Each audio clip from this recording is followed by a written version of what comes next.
Welcome to the CISSP Cyber Training Podcast, where we provide you the training and tools you need to pass the CISSP exam the first time. Hi, my name is Sean Gerber, and I'm your host for this action-packed, informative podcast. Join me each week as I provide the information you need to pass the CISSP exam and grow your cybersecurity knowledge. All right, let's get started. Good morning, everybody. This is Sean Gerber with CISSP Cyber Training, and hope you all are having a wonderfully blessed day today. Today is an amazing day here in Kansas. It's actually going to be like 75 to 85 degrees. It's going to be amazing. The sun is out, so it's really quite pleasant for this time of year. The interesting part, though, is the 125 degree weather is soon around the corner. Actually, I'm exaggerating just a little bit. It's not going to quite get to 125, maybe 120, but it gets really warm here and sticky, and yeah, it's not fun, but that's okay. We enjoy it while we can when it's pleasant. But you're not here to hear about the weather. Yeah, no, this is not a weather podcast. This is about the CISSP. And today we're going to be talking about domain 3.1.2 and basically 3.1.3. And we're going to be getting over defense in depth and secure defaults. This is all part of domain 3 of the CISSP exam. And so this is going to be some fun stuff, right? But actually, there's a little bit apropos that one of the things that happened in the news yesterday that I saw actually is a little bit disconcerting if you are a security professional that doesn't have the experience. I'm saying this not to scare anybody off, but it's actually quite interesting. In the register, there was a U.S. senator had claimed that the UnitedHealthcare debacle that occurred, where basically the ransomware occurred, cost $22 million, all kinds of stuff, right? And who knows how much more they're going to gain, how much more it's going to end up costing UnitedHealthcare. But if you all aren't connected, UnitedHealthcare was one of the main, basically kind of a clearinghouse for what do they call it? Insurance products that are going out there from when you go have an insurance company such as UnitedHealthcare, and then they go through another clearinghouse, and that's like there's lots of stuff that basically has to happen. So as you can tell real quickly, I don't know what the crud I'm talking about when it comes to all that healthcare stuff. So we'll just keep moving on. But bottom line, it's like a clearinghouse of some sort. But what ended up happening is they had a ransomware attack back this last year, and it was pretty traumatic. It cost a lot of money, cost a lot of drama. It was a big deal. Well, come to find out that there now is going to be some situations that are coming out with the unqualified CISO for UnitedHealthcare's CEO. Basically, he had appointed. So this CEO had appointed the CISO, and then the hack occurred, and now they're trying to find somebody's head to lop off. And I don't know this individual at all. It's a gentleman by the name of Steve Martin. He was appointed the CISO in 2023, and the interesting part is they said he didn't hold any security-specific role during his career, despite his high-level experience in other tech roles. And it is interesting. So this kind of flies in the face of what we talk about here in security, where you need to work your way up through the corporation, get some level of experience, and you may bounce around from job to job a little bit to do that, but you need some level of experience in security. And when you start off, you may not have that, and that's okay. But you really need to have, when you deal in your roles, that you have some level of security tied to your role, that you understand the concepts. Now, I don't know Mr. Martin, so nor am I to say whether he does or doesn't know it. He looks like he has a very solid career, and he's done a lot of stuff in IT. But bottom line is they're looking for somebody's head to chop off. And he's in the situation where he didn't have a specific security role in his job title per se. So he wasn't the director of security. He wasn't the security analyst. He wasn't whatever that might be. So when he ended up getting the role as the CISO, they're saying that, well, because he didn't have that experience, they should have never done that. So they're really going after the CEO, and they're going after him. Now, I will say that if you read through the article, there's some pretty bonehead things that did occur where they didn't have any multi-factor authentication on a remote access server. That's kind of a big basic practice type of aspect. However, if you've been in security long enough to know that there may be a good reason why, I don't think I could actually figure that one out, but there might have been a good reason why they didn't have MFA on those systems. And I would also say sometimes you get into the political schema that rolls into these large corporations, and you get a lot of pushback for putting stuff like MFA on the remote access because it causes disruption, maybe causes some level of outage just going through that whole process. So I don't know the details, nor am I going to comment on whether it's right or wrong. The only other thing I want to bring up was the fact that now in this article, they're having people within the legislative groups are wanting him, they're wanting somebody's head. And the point is that they're saying that careless activities, you wouldn't have a brain surgeon work on somebody's brain if they never went to school to be a brain surgeon, or they never had the background of being a brain surgeon. So I understand what he's saying. It's a little bit more nuanced than that. And unfortunately, a lot of times the politicians will say things that they don't truly understand. So I hope for Mr. Martin and for the CEO that they can work this out. But it's a good lesson for all of us to know that if you are working as a security professional, you need to make sure that you are working to get your title to match up with it, and you need to follow best practices, especially if you're in a publicly held company where there's people's livelihoods are on the line, especially when it comes to stock and shareholders. You are under a lot more scrutiny. And as such, those as articles that I put out there, you need to also be compensated for this, because I'm hoping that Mr. Martin had been compensated well for his activities, because there's a lot of responsibility that he had. So check it out. Again, U.S. Senator claims UnitedHealthcare CEO and board appointed an unqualified CISO. So it's an interesting world we live in. But you don't want to hear about all of that. We could go down many different tangents. So we're going to get into, though, domain 3.1.2 and 3.1.3. And this is around the overall piece of defense in depth and secure defaults.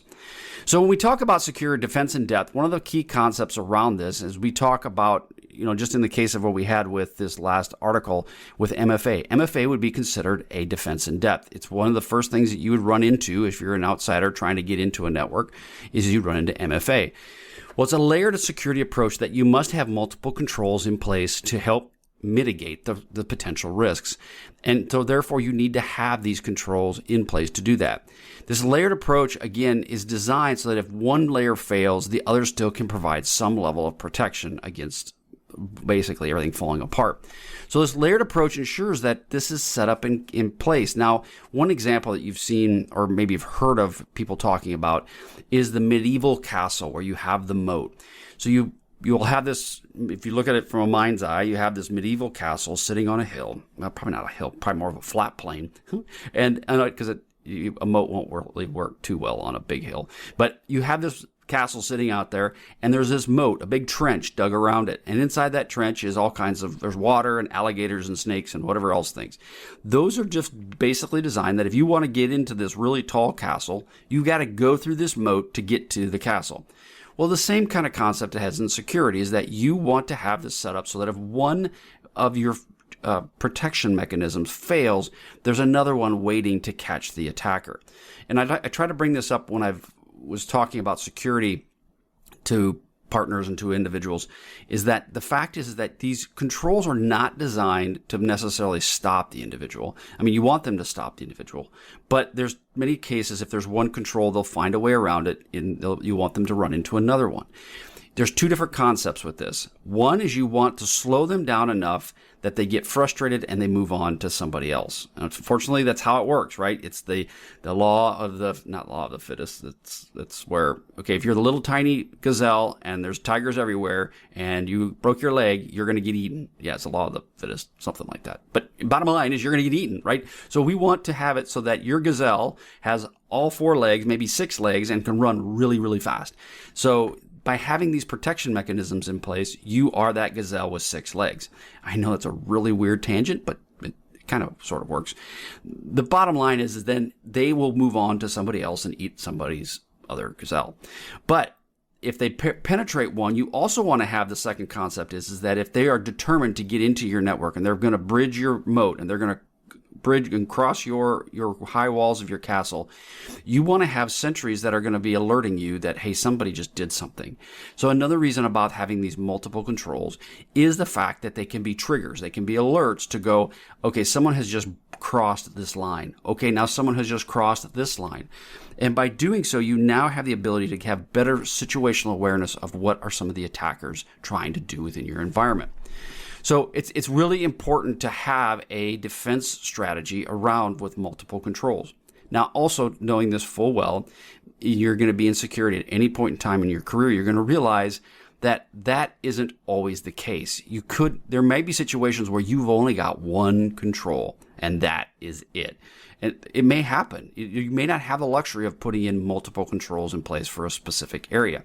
So if that is the case, then you have to be keenly aware of what you're going to put there to protect yourself and alert on it. So that if anybody gets into the inner sanctum of this one thing, because you only have one control, then you better have all kinds of fireworks go off, bells and whistles, you name it, you need to know about it. So just keep that in mind as you're thinking about this from an attacker's perspective. Now, some of the protection mechanisms we're going to talk about, and this is not all inclusive. This is just a good example of some of them that you can use. Perimeter security is one of the first ones, and that is like the firewall. The firewall will act as your first line of defense as far as coming into the network.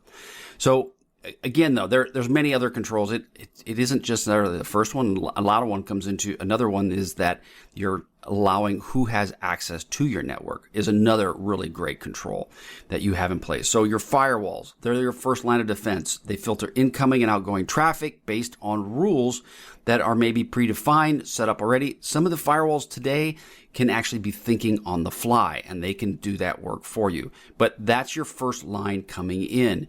Now, you could then run into IDS and IPS systems, which is your intrusion detection and prevention systems. These two will monitor traffic and they'll look for suspicious activity. And in many cases, your IDS, IPS can be embedded and ingrained within your firewall. And again, they're designed specifically to block attacks. Now, the downside of this is when you block anything, you're causing a disruption. So you're disrupting the bad guys, or you potentially could be disrupting yourself if there's a problem. Okay, so role-based access. We're talking about access controls as the next level down from perimeter security. Role-based access controls, they assign permissions to users, to an individual users based on their specific job role within their company. And this ensures that they only have access to the data and functionality that they need to perform their specific duties. Now, that would be where they would have one individual is able to do, they're able to pull out data for their EDI system, which deals with electronic file transfers. Another person is not allowed to do that, but they're allowed to have access to the HR system. And so it's based on their specific role and what they're allowed to do within the company. Data security is where it's beyond the encryption piece of this. Data security rolls into the encryption, obviously, is a big factor where you've got data at rest, data in transit, data in use. So you have those different types of access that are within the encryption mechanisms. However, what you can also add is data loss prevention tools that will help limit or restrict the access to individuals gaining to that data itself. These tools are limiting that. One of the things can be done through emails, USB drives, and other types of channels that can be put in place to limit those activities. I've seen it time and again where individuals, if they can't use a USB drive, they will then try to use Bluetooth, or they will try to email it, which is the typical one they use. But they're trying to look for different ways to get the data out of their organization. Another one is system hardening. This is where this involves security updates to fix vulnerabilities in the specific software.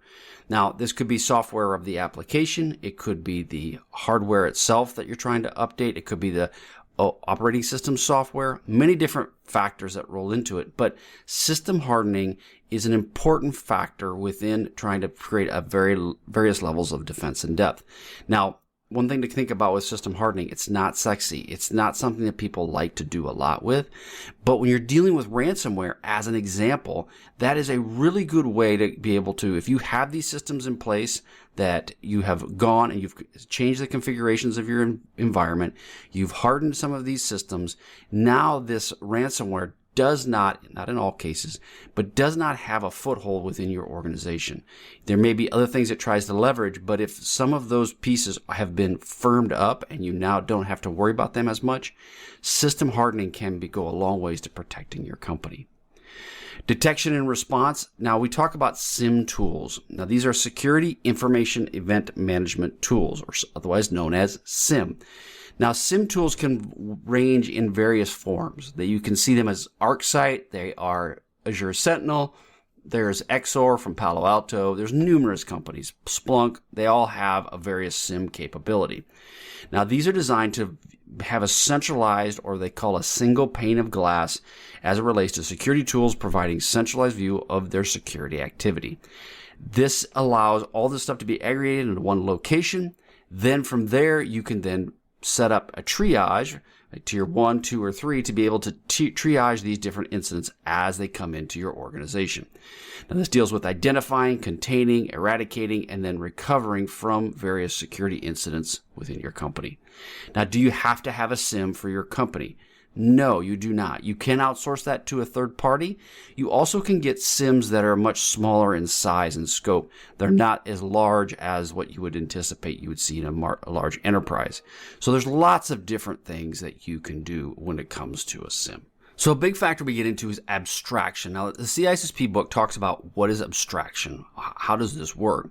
Well, abstraction hides the internal workings of a system from users, the applications, from exposing them to unnecessary or from necessary functionality.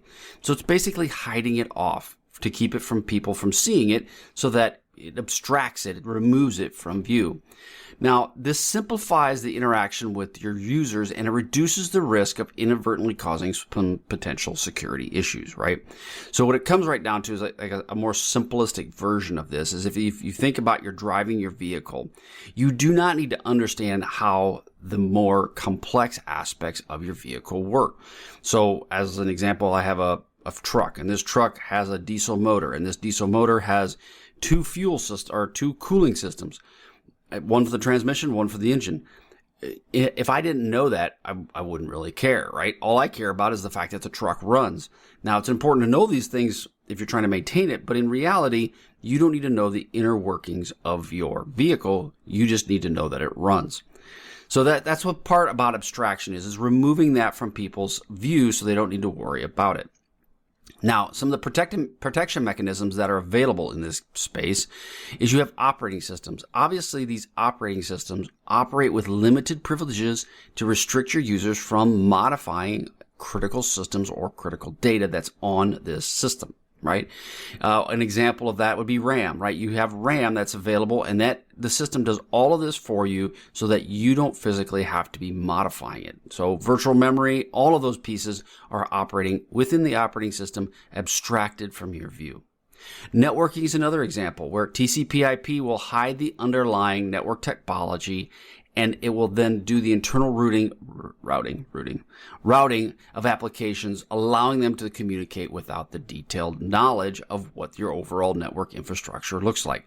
That being said, if you are in security, you need to understand the networking concepts around this and why they are important. But you may not have to know, especially as a user, how does all of this work within your company. Databases. These are views of virtual tables that expose the subset of data from the underlying database tables, restricting users from accessing all database type elements. So again, you have the database in place. You don't need people going in and knowing all the different fields that are tied to that database, all the records that are tied to that database. You just want them to be able to access that database. And therefore, that information is abstracted from your view. Another one is APIs. APIs work really great, and they're awesome for your organization. One thing to think about as it relates to APIs, though, they are probably one of the most potentially abused pieces of technology within your company. And those are areas where we talk about configuring and knowing how they work.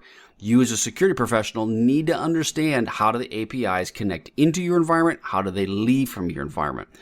But how they would potentially, as an individual user, connect, that would be abstracted away. How does an API work? Does it goes into a gateway? The data comes in. Is it authenticated? Those are the pieces that you want to abstract away from the user so that they don't have to dig into it and understand it. Now, one thing I've seen this be a little bit problematic is when you have a citizen-type developer creating APIs of their own. That can then create some potential challenges for you. But again, it's important for you to understand these concepts for the CISSP, one, so that when you implement them within your organization, you understand the concept, and two, also to help you pass the test the first time. Oh, speaking of which, I had one individual just ping me just recently that after been listening to the podcast for a while, and the podcast and the blueprint have been extremely helpful to him, and he was able to get past the CISSP the first time. So, I get these on a daily basis, but it just came to my mind when he made that comment in my email. He says he passed the first time, so he did that. Anyway, sorry to digress. All right, so data hiding. What exactly is that? So this is where it conceals the existence or the contents of the data within the system. So you're hiding it, you're moving it away so that people cannot even see it as it relates to sensitive information. And it's designed to protect that sensitive information or prevent unauthorized access of this information as well. Because again, if it's found, it could be a huge factor, right? Now, one of these things that would help that is you get individuals who will try to hide data within pictures, as an example. And this is what they call steganography. This is where you're embedding data within another file. Pictures is an example. It's happened with that. I've seen that personally, where you'll get a picture that should say, let's say it's like 2 meg in size, and for some reason it's 35 meg. That doesn't make a whole lot of sense. Or if it should be 2 meg and that all that picture is always 2 meg, and now it is 2.8 meg. Now that would be one that would be really hard to find, but it is possible, and I've seen people do it. And they're hiding data within another file itself. There's access controls. Again, you want to have these in place to help limit what people have access to, such as read, write, and execute. Those are access controls you'll typically see within a firewall, but that doesn't mean they can't be used in applications as well. And all it is just allowing what people have the ability to read, what people have the ability to write, and also to execute any sort of program that they may have. And then the last one is obfuscation. Again, this is where you alter the data represented to make it harder to understand without the appropriate key or decryption method. Now, this could be tokenization will replace, such as credit card numbers, as an example. You'll get systems that will, instead of, say you process a lot of sensitive data, such as credit card numbers or social security numbers, they will use a tokenization or anonymization type technology, which will then replace that credit card number. So let's say credit card 1 through 9, and it will replace it with XYZ 3, 4, 5, 6, 7, 8. But there is the underlying technology behind the scenes that will know that XYZ 7, 3, 5, 7, 8, whatever that number was I said, is credit card number 1 through 9. And that is obfuscation, right? It's a tokenization will help hide that information, and it then obfuscates it from people's field of view. Another area is encryption. Now, encryption is, we talk about this, the different types of encryption. I'm not going to get into that detail because that's not really for this podcast right now at this moment, but there's different types of encryption that's available to you. You have symmetric and asymmetric encryption. Now, each of those will be determine different aspects around what you're trying to do as it relates to protecting the document and the data itself. But understand that each of those has the ability to add another layer of protection against people trying to gain access to it. So between the fact that I know I have a laptop, and on this laptop it is encrypted with BitLocker, and I now lose my laptop or it is stolen, I now have the ability to, one, potentially depend on the software that's in place to remote wipe it. Two, I know that it's encrypted, so them being able to get access to it is extremely limited. And so therefore, all of those different types of protection mechanisms can be a laying on feature, an additional concept. Okay, so let's just kind of roll this back a little bit and talk about recap what we talked about here. Defense in depth is an important part of what we do. And as a security professional, you need to always be thinking about, how do I ensure that I protect this data in a way that allows it to be the defense in depth aspects are maintained. So like we talked about, do you have the ability of encrypting the data? Do you have the ability of adding other protections such as IPS or IDS? Do you have the ability to put in role-based access controls? All of those things have to be layered on top of that. And then you have the abstraction piece. Are you hiding the system's complexity and the functionality for user simplicity and for security? Are there ways that you can abstract this information from the user? Does the user need to have the ability to modify, have administrative rights to be able to modify things within that system? If you can remove that or abstract that from their field of view, then you now potentially reduce some of your risk as well. Do you have data hiding where you're concealing data in its existence to prevent unauthorized access? Do they need to know that that data even exists? And then do you have encryption in place to ensure confidentiality, both that they can gain access, but then also that unauthorized users cannot gain access to this data? So again, it's a really important dance you're going to be doing, but understanding how you do that isn't a big factor in this overall concept. So the thing you need to consider when you're dealing with all of these implementations, and these big three things come back time and time again. Complexity. You need to ensure that you have a complex system that's in place, that you have each mechanisms add a complexity to it, so therefore they can cause you, one, a lot more concern with if they break, they then potentially, what could they release to the user? As an example, we used to hit servers from the external side, and if you sent a certain command to a server, it would give back an error, right? Like a 404 error, but a little bit different. I can't remember, it was a 505 error, but it gives you a specific error, and that error will then tell you what kind of server it is, what is the patch that's running on it currently. It'll give you information. So the more complex you make these systems, then what ends up happening is it does potentially have the ability to cause you problems in the future. And again, you got to find the right balance between security and manageability, because the more complexity you make products or make systems, the better chance, one, it's going to break. But at the same time, you have to make it complex enough so that it's just not open to everybody. Another thing we talk about a lot in security is the performance aspects. So every time you add security to a system, it's going to cause some level of performance hit. I'm working on a project right now that deals with decryption. One of the points that's come up is how much of a performance hit is that going to affect the company that is trying to implement this. And so anytime you add any level of security, it's going to have some level of performance challenges that you're going to have to run through. Usability, again, the user experience is very important, and overcomplicating this with complex security challenges can make it very challenging for the individual. And so because of that, then they will look for ways to try to get around your security controls, which we don't want them to do, right? We want to avoid that by all costs. We want to make it as secure as we possibly can, but at the same time, allow the user to be able to do their daily job. Because then if you make it too painful, then you get fired because they find somebody better that will allow them to do that. It's a vicious cycle. I know it is. Okay, one area we want to get into is a thing called secure defaults. And this is on 3.1.3. And this is a area that the CISSP book talks about. So we're just going to kind of just pull on this a little bit and dig into it just a little bit deeper, go just a few more minutes into this. So what it does is it helps align around the security of the systems, but it has a secure default in place. What exactly does that mean? Well, it basically comes up as set up the example of you have an apartment and you have this apartment that you live in, or this flat that you live in. It comes by default. The doors are equipped with deadbolts and security chains, which basically mean you chain you put over the door. That is the default setup for the home. Depending upon, that could be an apartment or a flat, whatever. They have locks on the doors. They don't come without locks. They have a lock. Well, that is a default security mechanism that is in place. Well, when you're implementing this, you want to ensure that how do you set up secure defaults within your organization? The reason I say this, because most people will bring, especially in the past, you would bring a software and you'd unpackage it, right? Like a YouTube video, you would pull back the cellophane, unpackage it and say, hey, look what I have. But instead, you do that and you start running it.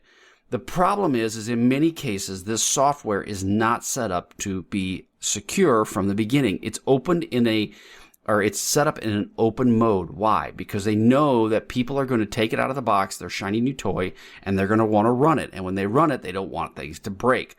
So you, as a security professional, need to help your teams understand how to set up basically a default security mechanism the moment that it comes out of the box. Now, it may not be where you get it from Microsoft and it's right away, it's secure. But your security team should then tweak it and modify it so that now as it gets deployed to your individuals within your organization, it is security configured the way it's supposed to be out of the box as far as they are concerned. And so what are some things you can do? And real quickly, we're going to get into strong passwords, right? That can be something that can be set up as a configuration, as a default. Having that set up where you can't allow like an 8-character password or less with just ones and zeros. Disabling unnecessary services, right? Setting up automatic security updates. These are example of secure defaults. Now, applications, again, you might want to set up where in the application you have file sharing options that are automatically configured within the application. You may want to turn those off. You may want to turn on encryption. Maybe the application has it, but they didn't configure it that way when it came home to you. When you got it as a nice little present under your Christmas tree, it didn't have encryption. So now you turn encryption on. Again, you want to test all these aspects because typically when you don't test them, they break things. And even when you do test them, they break things. But you'll want to test these different applications within your organization. Network devices, again, there's some pre-configured with deny all rules by default. Well, okay, that would be bad, right? That would cause all kinds of challenges. But this would only allow authorized traffic. Well, you may have to make some changes so that it has a little bit beyond basically deny all. So just things you're going to have to work through. And then ensure your security tools are in place with your SIM and your IDS and IPSs. Again, they're pre-configured with basic security rules. You will have to go in and tweak them to make them set up as a default to be configured for security. So what are some of the challenges when it comes into this? Vendor flexibility. Again, vendors sometimes do not offer a lot of flexibility in this area. And the reason is because they don't want support calls. They want to be able to give you your shiny little toy. You then go play with your toy and everybody's happy. The moment that they allow you to make changes to it, that deals with higher support calls that they're going to have to field to understand what's going on. So just keep that in mind. Usability concerns. So when you set this up, it takes special people to be able to configure these systems, right? And to make changes to them. Well, you may not have the right people to help you with that. So therefore, it may be something that you have to outsource to a contractor to help you. So you have to help understand the balance between usability and security. But another piece around usability is the individual users themselves. Do they have the ability to actually have access to the system without it causing them lots of drama? So usability concerns are another challenge. And then legacy systems. Implementing secure defaults on older systems can be extremely difficult, if not near impossible, because they just can't do it. I've worked on systems from back in the 70s and early 80s, and you know what? They don't have defaults that you can really change. The passwords are 6 characters if they even have a password. So it's understanding legacy systems can be a challenge in this space. So what are some best practices? We finish this up and tie it all up and put a bow on it. Is you want to document your secure defaults. So you want to specifically define what are the secure defaults you have set in place. One thing to consider is a minimum security expectations or a minimum security standards. If you set that for your organization and then you document that, that gives people something to come back to understand, okay, this is what the basic security product should look like. You should also regularly review and update the security best practices to ensure your defaults have been reviewed and updated, right? You want to go over that. It's like doing assessments. You want to have yearly assessments that are completed. You want to finalize that. And then automate the configuration management. You want to leverage tools for configuration management to automate this process as much as possible. You do not want to be the person that is going out and manually hand jamming each of these configuration changes within your organization. 1, you're going to goof it up. And 2, you don't have the time for that. So you want to have some way of automating this entire process to help you with your security in your company. Okay? All right. So that is it we have for today and our podcast on domain 3.1.3 and 3.1.4. But just want to let you know, go to CISSP Cyber Training. There's some great content out there. All the videos are out there as well. This video will be there and you can check it out. You want my blueprint, sign up for that. There's going to be some changes. I've been saying that, but it's been pretty busy lately. My wife's business has just been kicking my tail a little bit, but will be some changes as it relates to my software and the trainings, not necessarily the software, but the training program itself, that's going to allow for greater access and more ability. Because you know what? It's important that you all get the ability to learn your CISSP and to gain the access you need to be successful in your cybersecurity career. We need more people like you doing security. We do. We definitely do. So something to keep in mind. I have great people that are sending me feedback. You can go to that contact at CISSP Cyber Training and send me any feedback that you have. I get lots of emails that come in of people that are interested in getting their CISSP, that have been in business or have been in the IT space for many years. It's important that as you see that, like we talked about in the article today, as a CISO, you need to make sure you have a good plan in place for getting your security stuff and document it well. But you can do this. You really can. And there's no question in my mind that you can get all the goals you want for your CISSP.